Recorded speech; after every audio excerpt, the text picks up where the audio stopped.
Ini negara besar, ini bangsa besar. Dan rakyat kita, rakyat Indonesia butuh pemimpin yang tepat, butuh pemimpin yang benar, yang dekat dengan rakyat, yang paham hati rakyat, yang tahu kebutuhan rakyat, yang mau bekerja keras untuk rakyat.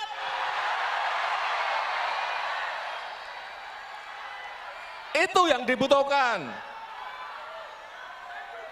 Dan pemberani, yang berani, pemberani demi rakyat.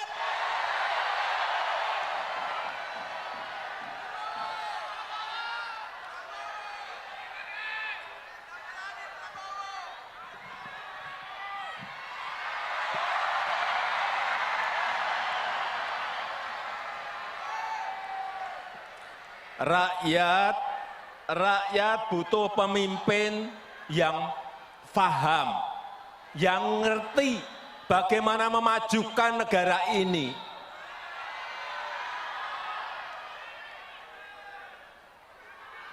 Karena pemimpin itu harus paham dan tahu potensi serta kekuatan negara ini, kekuatan bangsa ini apa. Dia harus ngerti, dia harus tahu.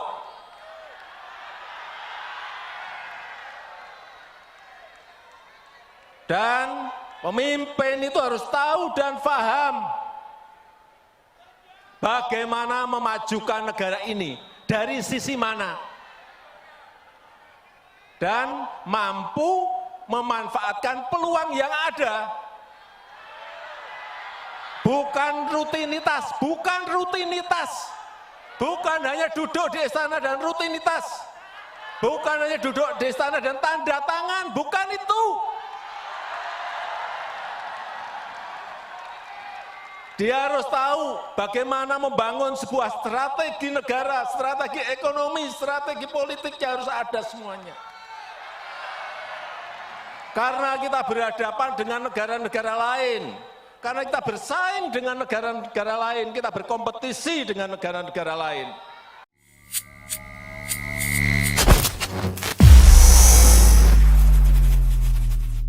Semesta, ini jam 3 malam ya waktu Parung. Waktunya sholat tahajud malah bikin YouTube. Jadi soal Muldoko itu dia ketua, Muldoko itu ketua dari Kelindo Perkumpulan Industri Mobil Listrik Indonesia, dia ketuanya. Terus Luhut Binsar Panjaitan, dua-duanya anak buah Jokowi, itu dia punya perusahaan sepeda motor listrik kerjasama dengan Gojek. Jadi dua pejabat penting di Jokowi ini, di samping pejabat dia juga pedagang dan nggak diapa-apain sama Jokowi. Nah inilah ya satu kekacauan ya dalam menata etika demokrasi itu dicampur adukkan. Yang pejabat itu bertabrakan kepentingan. Kalau dia pejabat sekaligus dia pedagang ya. Yang disebut kata orang-orang pintar itu konflik interest ya. Pasti ada kepentingan, benturan kepentingan ya. Dan ternyata kan betul ya, setiap penjualan mobil listrik itu aturan pemerintah, penjualnya, produsennya. Jadi Muldokonya itu yang jadi ketua asosiasi atau perkumpulan industri mobil listrik itu dapat subsidi, dapat bantuan. Subsidi itu bantuan 80 juta satu mobil. Padahal kata Faisal Basri ya, dalam podcastnya dengan siapa tuh Akbar Faisal itu, nggak usah disubsidi. Kalau kita mau beli mobil listrik itu sudah nunggu 6 bulan barang yang laku, tapi masih dikasih bantuan dari pemerintah. Kalau kata Anies Baswedan, ini subsidi bantuan kepada orang yang nggak perlu subsidi sebenarnya. Nah makanya Anies Baswedan sangat keras ya mengkritik mobil listrik dan juga sepeda motor listrik yang pemiliknya adalah Luhut Binsar Panjaitan yang disubsidi oleh pemerintah dari uang APBN tentunya kan, oleh uang kita juga. Setiap penjualan satu motor itu yang jual, yang pemiliknya disubsidi 7 juta satu motor. Makanya kata Anies Baswedan, yang sebelah kiri bikin peraturan, yang kanan menguasai pasar. Harusnya kalau bikin peraturan aja sebagai regulator, nggak usah main di pasar. Kalau menjadi market player, pemain pasar, jangan bikin regulator. Ini dua-duanya digabung dalam satu sosok yang sama. Dia yang bikin peraturan, dia yang menjalankan peraturan dan menguasai pasar. Itulah ya yang kata Anies Baswedan, ya tentu aja badinya besar. Badi itu untungnya ya pasti besar karena dia menguasai pasar dan disokong oleh kekuasaan atau peraturan regulasi yang dia bikin sendiri. Yang Muldoko sama Luhut Binsar Panjaitan itu, dan itu tidak ditegur oleh Pak Jokowi sebagai bos mereka. Nah inilah ya, kekacauan ya, etika dalam mengurus negeri ini. Berantakan etikanya itu negeri kita. Pak Jokowi juga saya perhatikan waktu di Senayan kemarin dengan baju putih. Kalau pemimpin masa depan itu harus yang berani memikirkan rakyat. Ucapan-ucapan Pak Jokowi itu nggak meyakinkan saya. Kenapa? Karena selama kepemimpinan Pak Jokowi itu nggak mementingkan rakyat. Yang dipentingkan rakyat yang kecil, yang sedikit, yaitu pengusaha dan kaum oligarki. Rakyat kebanyakan mah enggak. Ya. Tambah susah. Contoh, Undang-Undang Cipta Kerja yang menyusahkan banyak rakyat itu, karena undang-undang itu bisa mengubah atau menentukan nasib jutaan orang di demo, tetap ditandatangani Undang-Undang Cipta Kerja yang merugikan rakyat banyak. Begitu juga pemberantasan korupsi, undang-undang pelemahan KPK, di demo di mana-mana oleh rakyat karena akan mengurangi satu tenaga untuk melawan koruptor ya. Itu ditandatangani undang-undang pelemahan KPK. Terus impor di mana-mana ya. Terus pemimpin ke depan harus berani. Gimana harus berani?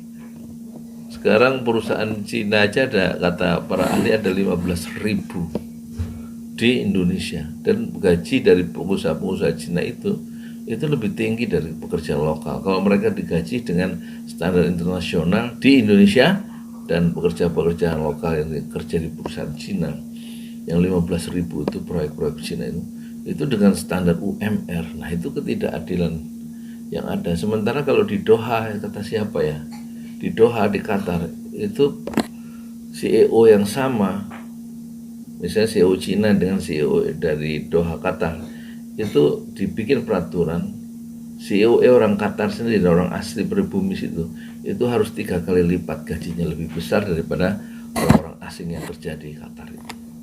Itu yang benar ya, itu yang betul.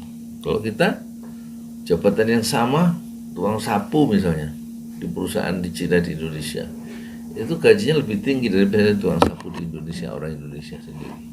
Nah, inilah satu yang ada di era Pak Jokowi ini.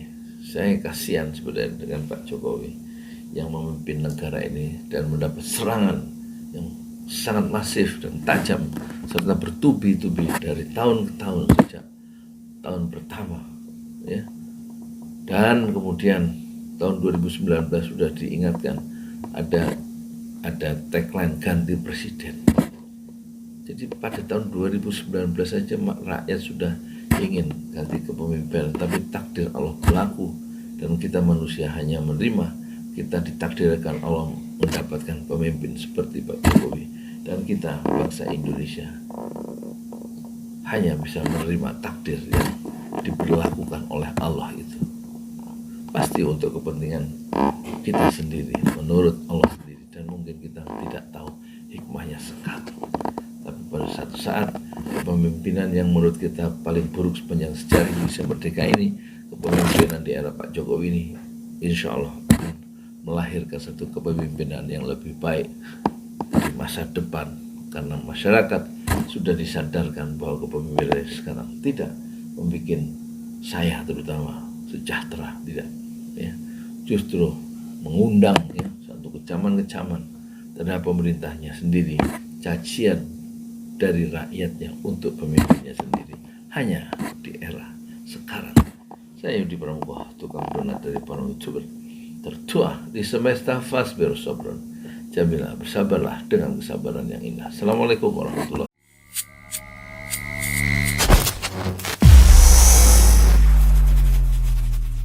Bismillahirrahmanirrahim. Assalamualaikum warahmatullahi wabarakatuh. Semangat perubahan, salam kedaulatan rakyat. Sahabat aja channel semua, ini ada, kalau pakai bahasa orang Sunda ini ya, tadi ya, oke. Sakali nyeletuk ngabring kabeh. Jadi sekalinya ngomong, sekalinya bicara, ini semua dari banyak yang kepanasan gitu, banyak yang akhirnya pada ngomong, pada balik mengkritisi. Bagus-bagus saja kalau balik mengkritisi, tapi yang jangan itu kemudian menyalahkan pikiran, karena pikiran itu kan harus diolah, kemudian dikelola, kan begitu ya. Kemudian dicari metode-metode ilmiah untuk membuktikannya, kan begitu gitu. Bukan kemudian dibalik, diserang, apalagi menggunakan buzzer. Ya, sebenarnya itu udah nggak zaman. Kenapa? Karena rakyat hari ini sudah makin hebat, sudah makin cerdas, sudah bisa makin mudah untuk mengetahui ya. Ketika seorang tokoh bicara A, dasarnya apa? Ketika tokoh B bicara, dasarnya apa? Nah, ini masih soal mobil listrik. Pak Anies Rashid Baswedan sekalinya bicara di acaranya Anies ya, Amanat Indonesia. Bang Syahriana Hamid tuh koordinatornya. Ini langsung terus dibahas kemana-mana, dikomentarin pertama kali oleh Luhut Binsar Panjaitan, kemudian oleh Agus Gumiwang, itu Menteri Ekonomi ya kalau nggak salah, atau Menteri Industri ya gitulah ya, Erlangga Menko Ekonomi. Luar biasa. Pak Jokowinya kita belum dengar ya, tapi ini semua Menteri Jokowi. Jadi judulnya adalah beda soal mobil listrik, Anies dikeroyok Menteri Jokowi. Wow. Ini luar biasa. Tentu ini lebih terkait pada apakah subsidi yang akan diberikan oleh pemerintah kepada penjual mobil itu sudah tepat atau tidak. Tepat sasaran atau tidak. Kenapa kita harus mengingat itu? Karena jelas kondisi bangsa hari ini sedang terpuruk. Hutang makin meningkat, kata Sri Mulyani kemarin dalam 10 bulan terakhir penambahan utang berapa triliun katanya. Ini kok ugal-ugalan gitu.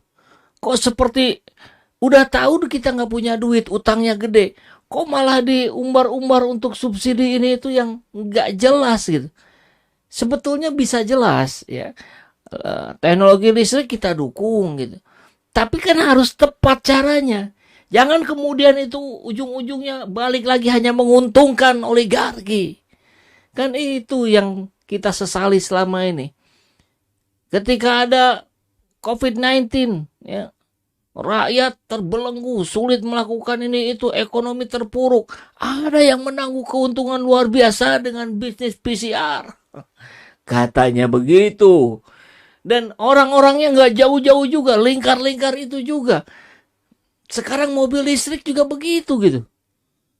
Orang-orang yang bermain di motor listrik, di mobil listrik, katanya orangnya itu-itu juga. Katanya. Ini ada satu orang lagi yang nggak muncul, tapi itu kan bukan menteri. Ketua KSP ini. Ada yang bisnisnya luar biasa, akhirnya menjadi, kita kan bertanya-tanya, ini mau mensubsidi rakyat apa mau mensubsidi oligarki? Kok oligarki disubsidi? Luar biasa.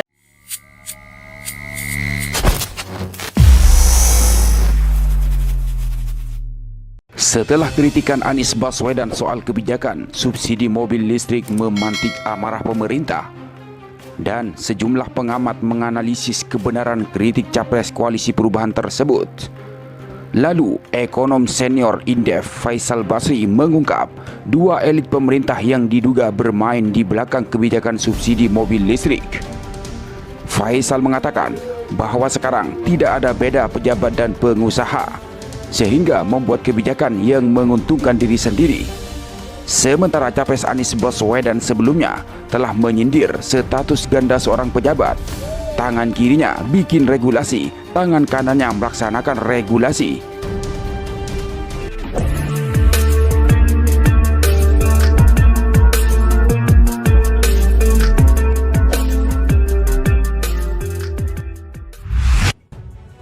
Capres Anies Baswedan baru-baru ini membuat para pendukung pemerintahan Jokowi, bahkan para menteri di kabinetnya, bereaksi soal kritik terhadap kendaraan listrik. Lantas, terkait hal tersebut, viral pernyataan ekonom senior Indef Faisal Basri dalam sebuah podcast YouTube Akbar Faisal yang mengatakan bahwa pada pemerintahan saat ini tidak ada bedanya antara pejabat dan pengusaha. Ia menduga 2 orang dekat Presiden Jokowi yakni Muldoko dan Luhut Binsar Panjaitan ikut bermain di balik kebijakan subsidi kendaraan listrik di Indonesia. Masalahnya Bang Akbar, bisnis to bisnis tapi dia penguasa juga. Oke. Iya kan? Pengusaha daerah. Dia penguasa, dia pengusaha. Iya. Udah ndak ada batas di Indonesia ini antara pengusaha dengan penguasa. Iya. Dan itu dibiarkan oleh Pak Jokowi. Masalahnya Bang Akbar, bisnis to bisnis, tapi dia penguasa juga. Dia penguasa, dia pengusaha. Udah nggak ada batas di Indonesia ini antara pengusaha dengan penguasa. Dan itu dibiarkan oleh Pak Jokowi, katanya. Pak Muldoko itu bukan sekedar pengusaha, ketua asosiasi pengusaha mobil listrik. Apa yang salah dengan itu? Penguasa dia. Penguasa itu membuat kebijakan, memberikan subsidi. Nah, dia yang datang-datang ke Menteri Keuangan itu, cepet dong keluar dan mengerikan. Pak Muldoko itu bukan sekedar pengusaha, ketua asosiasi pengusaha mobil listrik. Lanjutnya, lantas Faisal Akbar bertanya memotong, apa yang salah dengan itu? Tanyanya. Penguasa dia. Penguasa itu membuat kebijakan, memberikan subsidi. Nah, dia yang datang-datang ke Menteri Keuangan itu, cepet dong keluarkan. Mengerikan, terangnya.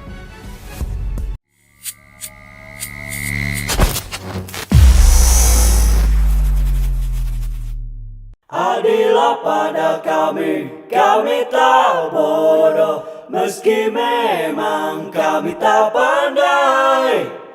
Tapi kami berjanji akan tetap mengkritik sesuai isi hati.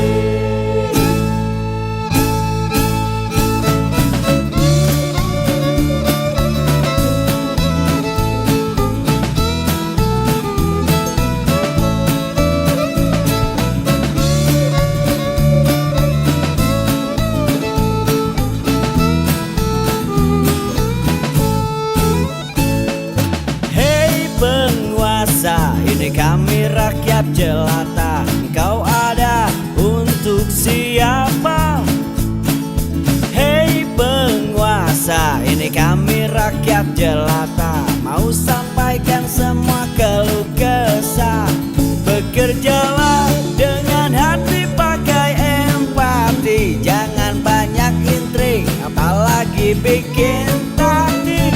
Bijaklah dalam membuat peraturan, jangan sampai bikin aturan yang berat. Sebelah adillah pada kami tak bodoh, meski memang kami tak pandai. Tapi kami berjanji akan tetap mengkritik sesuai isi hati.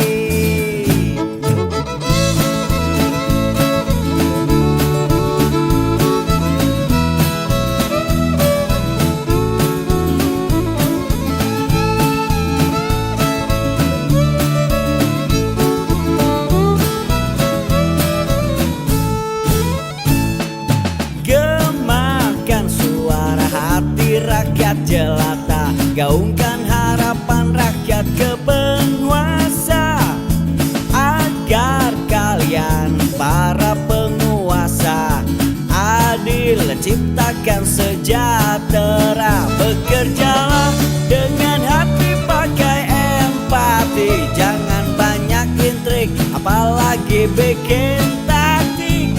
Bijaklah dalam membuat peraturan, jangan sampai bikin aturan yang berat. Sebelah adillah pada kami, kami tak bodoh, meski memang kami tak pandai, tapi kami berjanji akan tetap mengkritik sesuai isi hati. Adillah pada kami, kami tak bodoh, meski memang kami tak pandai, tapi kami berjanji akan tetap